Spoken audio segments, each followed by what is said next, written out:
Shimonek. This is Tammy Tollefson, my son and daughter, Alexis and Ryan. We were asked this morning to speak at this, so we're really winging it. What happened, how our fight started, was that we're out from the area of Churches Ferry and Penn, and we're losing our roads, and we've lost most of them. And so we started this fight back in February as far as trying to get Senate Bill 2369 through to get a matching funds for the roads, the township roads that are going under. So we have been traveling around with what I call our dog and pony show, showing people exactly what this lake is doing to the people northwest of Devil's Lake. And as you can see with this first map that my daughter has, this map represents, the green pegs represent all of the farmsteads that are landlocked. We are driving through water. Alexis, can you show everybody that?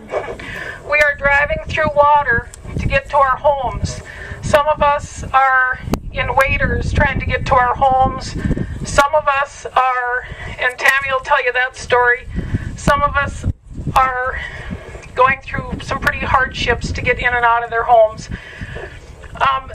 Not to mention what we've lost for farmland. You know, my neighbors, my husband, they've lost just about everything. I mean, there's just no farmland left out in our country. And I have to say, you know, it's sad to see, and I'm so proud of my neighbors, and I'm so proud of our community for how they've pulled together and, you know, trying to fight the fight, and they support you in everything they're doing. So, you know, in the worst of times, and we're still trying to pull together, trying to get this farmland back above water. Is there anyone here that would like to have their farmland back? Amen to that.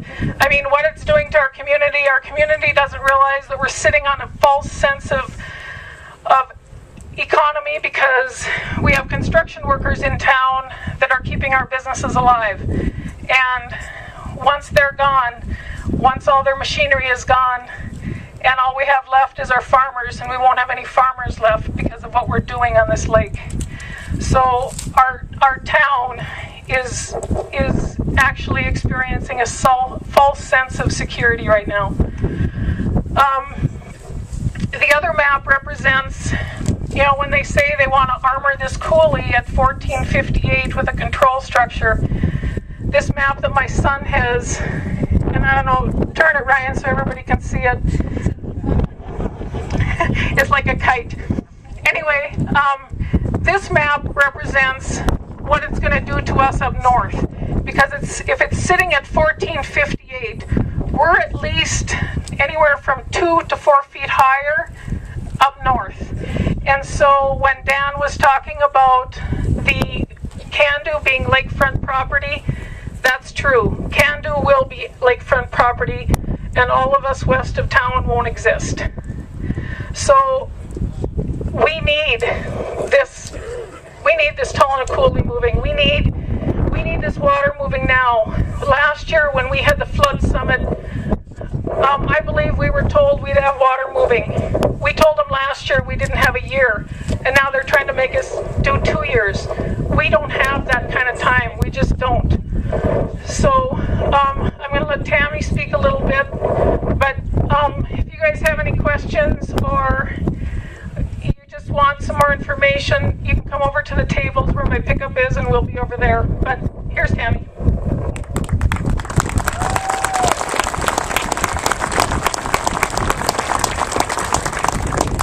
Seeing all the faces here speaks volumes of what this is all about. And when I look out here, I see 18 years of unnecessary suffering. Inexcusable. And when I look behind us, what I see is our future, for better or worse. That Tolna Coulee is our future. And this year is a very important year for us. You know, we have the West End outlet that has taken off 250 CFS a year when it's running. It should be running now. We have no water coming off this lake because that outlet is not in operation. We're promised an East End outlet in 2012 that's going to take off 350 CFS, so a total of 600 CFS. It's not enough, and we all know it isn't enough. And so now if we armor this Coulee at 58, you know, how much more water are we supposed to hold? How much more farmland and families are supposed to give up their livelihood and their homes for the lake, for this lake that's building on us?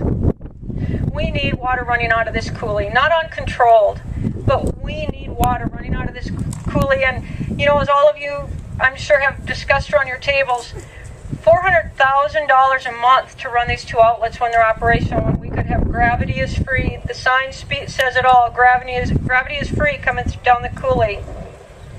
You know, and I know so many of you have lost so much farmland that's underwater, and it's not even just the farmland that's underwater this year. We have a projected 20,000 acres of good productible farmland that is island is landlocked and not farmable. It's inexcusable.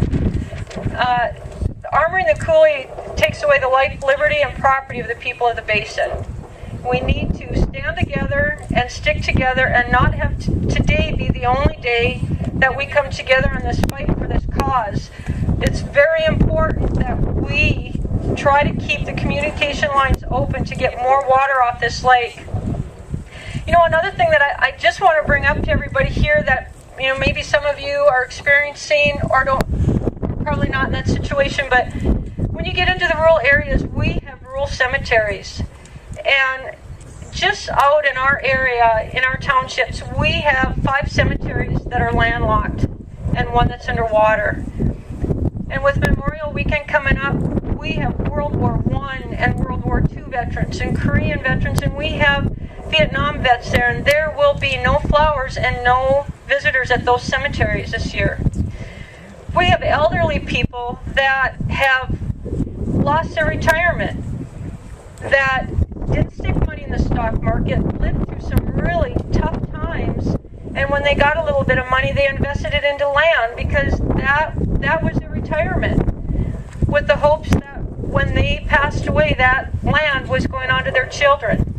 And so now these elderly have lost their land, they've lost their retirement, and now many of them have either lost their homes, their farmyards to water, or they're landlocked and can't get in. And now you have those same elderly people wondering where they're going to be buried because the cemeteries are landlocked. This is not about water quality and sulfate levels and aquatic life. This is about human life in the basin that everybody here has given up.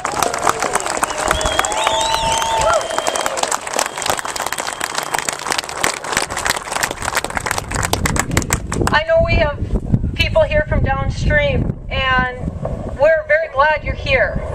You need to see and witness and hear the pain that these people have been through for 18 years. Nobody up here wants this water to let loose in a wall of water on top of anybody. We know what it's like to struggle, but we are pleading and asking for some cooperation and take a little bit of the burden off the people in the basin that are just, they don't want any handouts, they want their land back. They want what they paid for in the first place.